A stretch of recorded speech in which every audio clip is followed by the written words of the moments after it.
Noi siamo gli ultimi del mondo, ma questo mondo non ci avrà. Noi lo distruggeremo a fondo, spezzeremo la società. Nelle fabbriche il capitale come macchine ci usò, nelle sue scuole la morale di chi comanda ci insegnò. Questo pugno che sale, questo canto che va, è l'Internazionale. Buen día, buenos días. Albert Domingo no solamente es amigo, sino que es amigo, vecino, y nos llamamos cada día. Entonces ustedes de eso pueden inferir las palabras generosas que me ha dedicado. Hablo un poquito más. Bueno, lo que les venía a decir es que las palabras de Albert responden simplemente a que es muy amigo y es vecino y nos llamamos cada día y por eso dice estas cosas. Antes de leer la comunicación les quería hacer tres consideraciones previas. La primera es que quiero agradecer a las instituciones que han apoyado este acto, sobre todo a las universidades públicas barcelonesas y también desde luego a la FIM y a la CIM y sobre todo a la persona que está detrás de todo esto, que es Iñaki Vázquez, que, bueno, pues que ha hecho todo, ¿no? Es decir, con tenacidad, con buen gusto, con buen criterio, es decir, vamos, perfecto, ¿no? Incluso ha tenido la idea de situar el acto en los días oportunos, ¿no? Entre el día 20N y 22N y las movilizaciones del fin de semana, es decir, que mejor imposible, ¿no? La segunda cuestión es que me toca presentar a mí la comunicación, pero de hecho la autoría es binaria y el segundo coautor de la comunicación está aquí entre ustedes y es Joan Benau, pero él es muy tímido y no se ha atrevido aquí a estar en la mesa, pero de hecho yo hablo, pero hablamos los dos al mismo tiempo. Y la tercera cuestión es que de hecho Víctor Ríos me chafó ayer la comunicación, no sé si ustedes estuvieron en el acto de presentación, espero que no, porque entonces si no se va a aburrir mucho, pero él dijo lo que yo voy a decir aquí, con la diferencia sustantiva o sustancial que Víctor utilizó 19 segundos y yo voy a utilizar 19 minutos, lo cual es muy decisivo. La razón es que Víctor es muy sintético y yo soy un poquito más de rollo, pero intentaré controlarme e intentaré explicarlo de una forma más escueta. Entro en materia. ¿Se me oye bien desde el final? ¿Sí? Se quiere hablar aquí de una faceta del hacer filosófico socrático de Manuel Sacristán no siempre suficientemente recordada, de su deslumbrante forma de leer, de su tenaz empeño en el cuidado informado de la razón pública y de la importancia que esta arista de su labor ha tenido en personas de varias generaciones que le conocieron y trataron no solo en el ámbito académico o en sus intervenciones políticas, sino también en diversos espacios ciudadanos, como por ejemplo y destacadamente en Can Serra, una escuela de adultos del Hospitalet de Llobregat, de la que Jaume Botey fue director, y en la que Sacristán, a mediados de los años 70, enseñó a trabajadores recién llegados a Cataluña y con escasos medios a leer críticamente periódicos y textos centrales de tradiciones obreras. Sin poner en discusión sus innegables capacidades, no debería olvidarse la dedicación y el trabajo con los que Sacristán preparaba sus intervenciones, tanto sus clases como sus conferencias ciudadanas, tanto sus comunicaciones académicas como sus lecciones de lectura básica, con el mismo rigor y con la misma entrega. Intentaré resumir nuestra exposición en 4 puntos. El primero de ellos nos lleva al Aye de junio-julio del año 1951. Para este número Sacristán aportó 8 contribuciones. En 4 de ellas hablaba de obras de Simone Weil. En la reseña de A la espera de Dios, Sacristán comentó críticamente el trabajo de edición. Lo más grave de las notas e introducciones de Perrin era que ni apenas una frase respetaba íntegramente el pensamiento al que se refería, y ello no porque el editor fuera un mal escritor o porque fuera el primer caso de una gran inteligencia que no fuera capaz de entender más que sus propias creaciones, sino porque, añadía Sacristán, poco a poco va uno descubriendo que es más difícil saber leer que ser un genio. Descubierta la dificultad, Sacristán, a sus 26 años, con éxito, se empeñó en proseguir por el sendero más intrincado. Cuando se veía y oía leer a Sacristán en clases, en conferencias o también al estudiar sus escritos, papeles que él mismo, en un alarde infrecuente de modestia, quiso llamar panfletos inmateriales, se tenía la misma sensación que acertadamente ha expresado Ignacio Perrotini, un profesor de economía que asistió a los seminarios que Sacristán impartió en la UNAM mexicana durante el curso 1982-1983. Hablar con él, escucharle, decía Perrotini, te hacía pensar en Carol y en Alicia en el País de las Maravillas. Sacristán siempre sacaba un nuevo conejo de su sombrero inacabable, una nueva criatura, una nueva idea, un autor, un punto de vista en los que hasta entonces casi nadie había reparado y que completaba para mejor su aproximación al texto o al argumento discutido. En el caso que nos concierne, 3 notas de su sombrero lector pueden destacarse: la creatividad y empatía sin sectarismo ideológico, el rigor formal, la precisión, la penetración trabajada, son palabras de Andreu Mas-Colell, y la aspiración a la construcción sistémica, a partir de aproximaciones parciales por lo demás esenciales. Señalado el tema, nos gustaría ejemplificar el estilo de lectura de Sacristán con 2 ejemplos que pueden parecer muy distanciados, pero, en nuestra opinión, son complementarios e incluso centrales en los intereses filosóficos de Sacristán.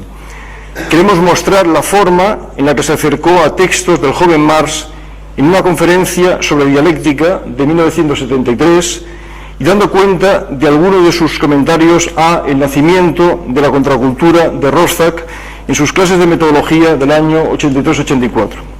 En el primer caso, una aproximación básica, intelectiva, empeñada en comprender con detalle, previa a cualquier reflexión posterior sobre continuidades o discontinuidades, lógicas alternativas o cosmovisiones de un signo u otro.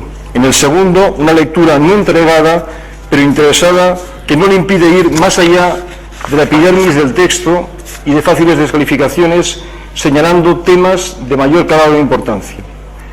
Como el ejemplo de la dialéctica es una ilustración algo más técnica, déjenme ir en primer lugar hacia el ejemplo de las clases de metodología.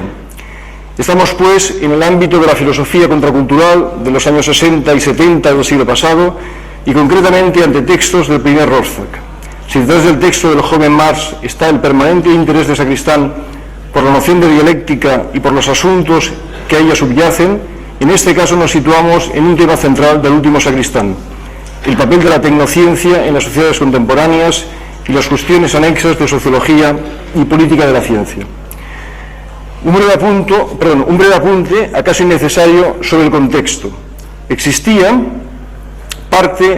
en parte del pensamiento crítico norteamericano de aquellos años, un manifiesto rechazo, no siempre equilibrado, hacia el saber científico institucionalizado. No solo estaba el recuerdo sangrante de las bombas de Hiroshima y Nagasaki, no solo el mundo había estado al borde de la catástrofe nuclear con la crisis de los misiles de 1962, no solo las sofisticadas armas del Pentágono seguían demostrando su operatividad en Vietnam, sino que la posibilidad de una guerra atómica seguía siendo algo más que una magnífica ensoñación de Stanley Kubrick. A título de ejemplo de desvarío, les leo un paso de un artículo de un importante psicólogo norteamericano recogido críticamente en la Monthly Review de 1960, que fue citado por Sacristán en 3 notas sobre la alianza impía. El texto dice: si la devastación producida por una guerra atómica llega a ser tan grande como parece que puede ser, los que salgan de un refugio antiatómico al acabar la guerra pueden encontrarse en un mundo primitivo. Probablemente tendrán que tener más cuidado de la tierra, dedicarse a la caza y a la pesca, podrán olvidar los relojes y la urgencia de los horarios. Y después de esta idílica descripción, el autor concluye preguntando: ¿es tan terrible la perspectiva de una vida así? Pues bien, Sacristán advertía en estas clases de metodología del año 82-84 que las motivaciones de la crítica contracultural era inadecuado presentarlas como puramente materiales. La ciencia era mala socialmente y era también errónea epistémicamente, se decían estas corrientes. Las causas desencadenantes de la crítica, en todo caso, sí que eran de orden existencial: la contaminación de las ciudades, la masificación de la vida cotidiana, las dificultades de comunicación en los aglomerados metropolitanos, etc. Sacristán ilustró su aproximación a esta corriente cultural con textos, como les decía, del nacimiento de una contracultura. El ejemplo que queremos esgrimir aquí es su comentario al siguiente texto de Rothbard. El texto dice así: estoy pensando en un monstruo que me inquieta tanto como todos los demás, un monstruo que es hijo exclusivo del científico. Me refiero a un demonio invisible que actúa mediante un veneno sutil y no solo en la carne y en los huesos, sino también sobre el espíritu. Me refiero al monstruo del sinsentido, el malestar psíquico, el vacío existencial, en el que el hombre moderno busca en vano su alma. Hasta aquí Rothbard. Sacristán señaló en primer lugar que no había duda de que cualquier persona de formación científica consideraría superficial este paso. Suponer que el conocimiento científico positivo deshacía el sentido del mundo era un presupuesto altamente original. Se presuponía la naturaleza, el mundo tendrían sentido y, sin embargo, conocer el mundo sería destruir el sentido. Era hipótesis poco consistente. El mundo, decía Sacristán, o tiene sentido o no lo tiene para quien sea capaz de hablar de sentido de las cosas objetivas. Para gente de formación más analítica, como es mi caso, para bien o para mal, lo que no tiene sentido es hablar de sentido del mundo. Sentido tienen las acciones humanas. Hasta aquí Sacristán.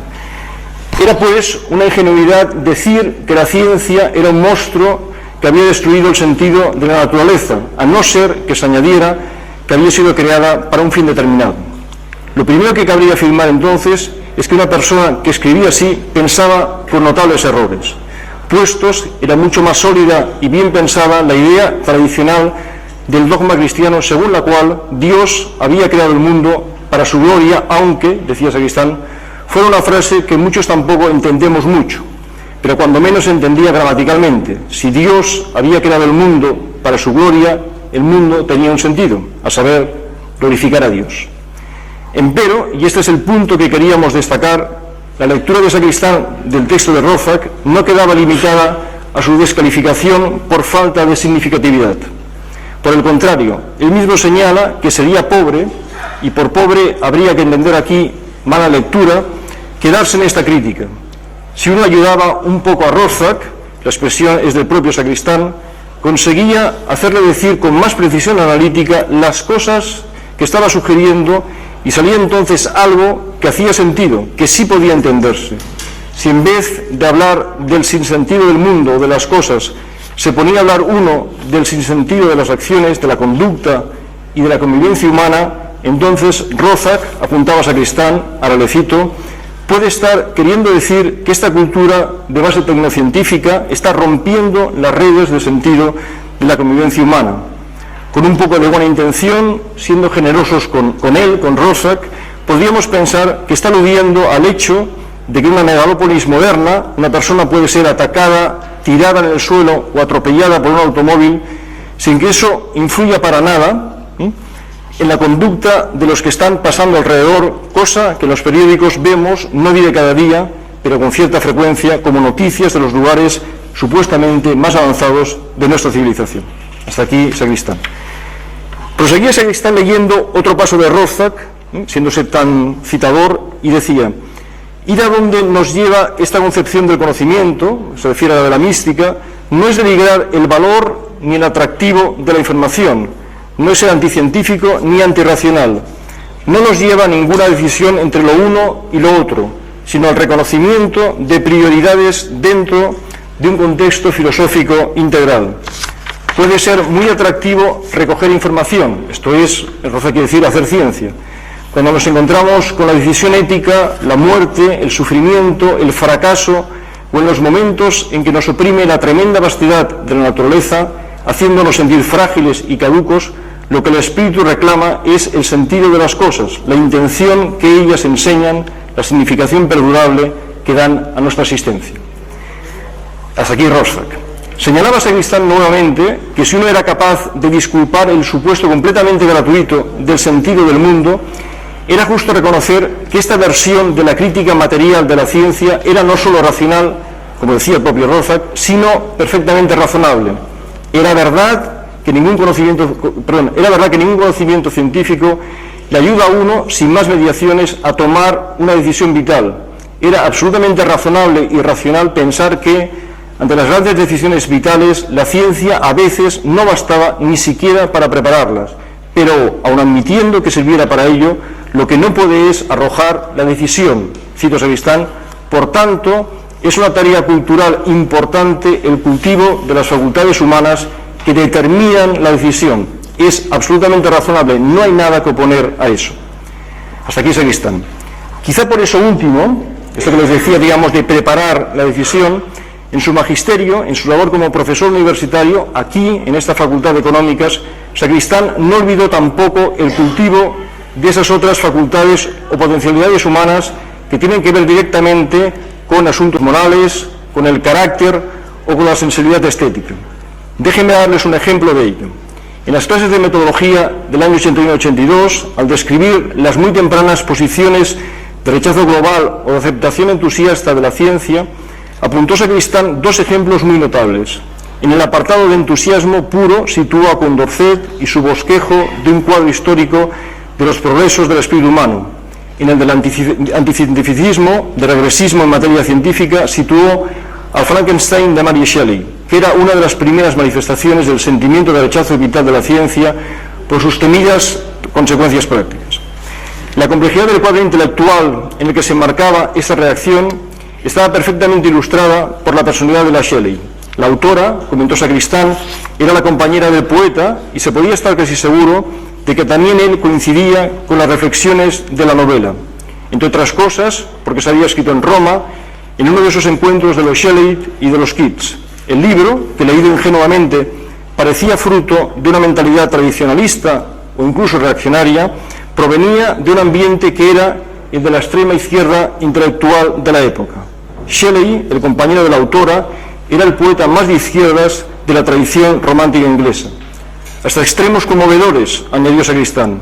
Una vez, comentó, al bajar a unos calabozos de la Jefatura Superior de Policía de Barcelona, al cabo de un rato de estar allí, me di cuenta, citó Sacristán, que en una de las paredes algún preso había arañado con las uñas un verso de Shelley, precisamente y en inglés. No sé qué raro preso sería este, pero el hecho es que allí estaba. No sé si con la democracia lo habrán quitado cuando habría habido que ponerle un marco. Hasta aquí Sacristán. El poema, los versos arañados, en traducción del propio Sacristán, dicen así: la luz del día, después de un estallido, penetrará al fin en esta oscuridad. No estoy seguro que el poema sea realmente de Shelley. El mismo Sacristán tuvo finalmente dudas sobre la autoría, pero en todo caso, como ustedes ya han adivinado, no hay marco, ni poema, ni reconocimiento alguno. Pero no hay duda de que también en este caso Sacristán supo, en circunstancias nada fáciles, dirigir bien su mirada lectora, aunque no solo lectora, y supo educar, años más tarde, no solo metodológicamente a los asistentes, a los numerosos asistentes de aquel curso de metodología de las ciencias sociales. Renuncio a presentarles la parte de la dialéctica, que no tengo tiempo y que creo que no les va a aburrir más, me lo salto, por lo tanto, perdón, este sería el segundo ejemplo, y me gustaría ir acabando con lo siguiente. Cabe preguntarse finalmente de dónde esta forma singular de leer, qué características centrales la dibujan. De forma provisional y telegráfica, sin olvidar capacidades innatas o posibles influencias de sus maestros, pueden apuntarse aquí estas consideraciones. En primer lugar, contrariamente a lo que en algunas ocasiones se ha sostenido, recientemente, por ejemplo, en un libro de Francesc Marc Álvaro titulado Los asesinos de Franco, Sacristán no fue ni un filósofo anclado en una tradición sin variaciones, ni un ciudadano con destacable motivación política, pero sin apenas cintura. De hecho, como ha apuntado Manuel Monereo, la escuela de Sacristán es más bien la escuela antidogmática. En segundo lugar, Sacristán solía recordar uno de los aforismos elegidos por Marx en el juego de preferencias con su hija Laura: nada humano me es ajeno. Tampoco a Sacristán ningún conocimiento le fue extraño. Sus intereses vitales, intelectuales, fueron, como es sabido, amplísimos: lógica, filosofía de la ciencia, historia, marxismo, anarquismo, antropología, política, crítica teatral y literaria, poesía, ecología, ciencias naturales, medicina, sociología de la ciencia, clásicos castellanos, Jerónimo, Gandhi, Goethe, Spriu, Brosa, Brecht, Mayakovsky, largo etcétera, incluso cómics, como se refleja en sus regalos familiares. No es extraño que esa amplitud de lecturas, esa variedad de intereses, se tradujera en una aproximación integradora y enriquecedora en sus numerosas lecturas. Pruebas de ellos pueden verse hoy en los libros anotados de su biblioteca, hoy legados a la Universidad de Barcelona, o en los cuadernos de lectura que pueden hoy consultarse en el fondo de reserva. En tercer lugar, desde una cierta perspectiva, Sacristán encajaba muy bien con la definición clásica de filósofo. Aspiraba y amaba al conocimiento, sabedor como pocos de los límites propios, por lo demás nada evidentes. No es casual que en sus clases de metodología recordara con frecuencia aquel paso de la carta de Einstein que Einstein dirigió el 1 de diciembre del año 19 a la señora Bohr. Decía Einstein: yo no estoy de acuerdo con la estimación pesimista del conocimiento. Una de las cosas más bellas de la vida es ver con claridad las relaciones, y eso solo puede negarse estando de un humor totalmente sombrío y nihilista. Amar el conocimiento exigía para Sacristán rigor, atención, permanente posibilidad de rectificación y posiblemente la presuposición de que en textos y autores diversos, aun lejanos, muy lejanos de las simpatías de uno, pueden hallarse núcleos de veracidad. Sacristán nunca aceptó la descalificación de los argumentos o posiciones de alguien en función de posiciones políticas no compartidas. La tesis del conocimiento desinteresado no era para él ninguna patraña. En cuarto lugar, por otra parte, es conocida la pasión de Sacristán por la verdad. El órgano de expresión de los intelectuales del sur de principios de los años 60 se llamó Veritat por insistencia de Sacristán. Al comentar la experiencia checoslovaca, Sacristán insistió reiteradamente que una de sus principales virtudes era el balance de verdad social, de auténtica realidad social no ocultada que podía poner al descubierto. Escribió sobre la veracidad de Goethe, de la misma forma que Carlos Piera ha escrito sobre la veracidad de Sacristán. El amor a la verdad, la veracidad lectora de Sacristán explica no solo su interés por autores alejados, como en el caso de Rozak, sino su equilibrada aproximación a autores admirados de su propia tradición, pero con los que mantuvo diferencias netas en algunos puntos, por ejemplo, con Lukács, con Althusser, con Harish o incluso con Gramsci. Finalmente, en cuanto a las características centrales de su forma de leer, hay aquí una síntesis creativa y nada trivial de finura analítica y de intento de totalización creativa de las imprescindibles aproximaciones parciales, de abstracción y de amor por los detalles, por la concreción, de la que su concepción de la dialéctica no está muy alejada, de consideraciones transhistóricas y al mismo tiempo de cuidada atención a la historia de los conceptos, de las ideas, de los problemas, de intento de ensamblaje no forzado entre hechos y teorías, de distinción entre hechos establecidos y lo que acaso sean intuiciones iluminadoras, y finalmente entre los que serían aspectos sociales, comunitarios, y lo que son aspectos, enfoques o intereses estrictamente personales.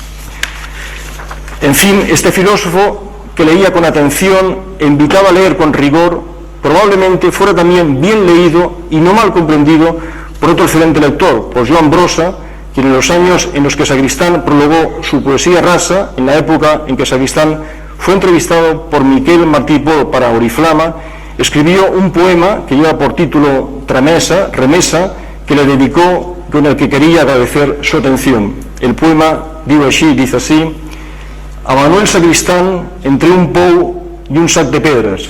A Manuel Sacristán entre un pozo y un saco de piedras. No em sembla adequat, no me parece adecuado. A Manuel Sacristán ben cordialment, a Manuel Sacristán muy cordialmente. Es un tópico. A Manuel Sacristán amb tot l'afecte, a Manuel Sacristán con todo el afecto. Otro tópico.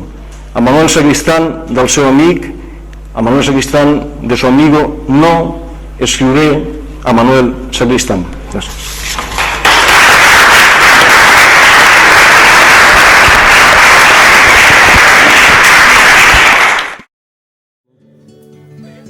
Gli ultimi del mondo, ma questo mondo non ci avrà. Noi lo distruggeremo a fondo, spezzeremo la società, nelle fabbriche il capitale come macchine ci usò, nelle sue scuole la morale di chi comanda ci insegnò. Questo pugno sale questo canto che va, è l'internazionale, un'altra umanità, questa lotta che è uguale, l'uomo all'uomo farà, è l'internazionale, fu vinta e vincerà. Franco Fortini, 1968, 1971, 1990 e questa è l'ultima versione, 1994.